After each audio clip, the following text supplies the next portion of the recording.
Pierre Baume, responsable des réseaux sociaux de l'INA. Le but du jeu sur les réseaux sociaux de l'INA, c'est d'essayer de parler à un maximum de gens. On a deux axes pour faire ça. Le premier, c'est éclairer l'actualité avec les archives du passé. Donc en fait, on va utiliser les archives pour essayer de donner un point de vue sur l'actualité, pour essayer de mettre l'actualité en perspective. C'est aussi un travail qui est fait sur le site ina.fr. Et puis ensuite, on va essayer d'aller rechercher ce qu'on appelle la pépite. Ça va être quelque chose qui va être déconnecté de l'actualité, mais qui vont permettre tout simplement de faire plaisir aux gens, de les divertir. Paris, c'est la Tour Eiffel, rendue à la vie civile dernièrement, qui elle aussi a les peints.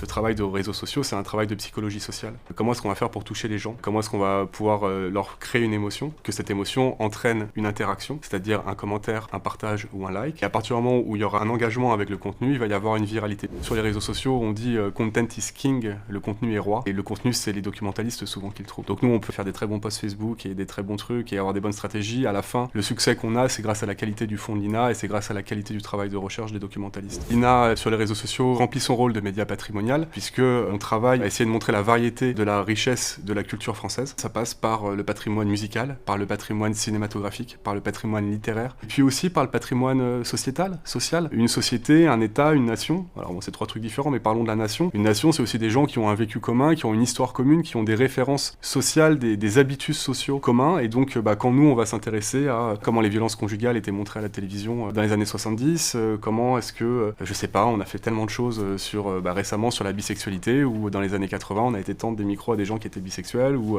sur l'homosexualité. Pour moi, c'est aussi du patrimoine, ça, parce que c'est aussi montrer comment était la société française, comment elle fonctionnait. Voilà en quoi on est patrimonial. Il faut laisser des bancs publics aux amoureux, car s'il n'y en avait pas eu, je ne serais peut-être jamais marié. Ah oui.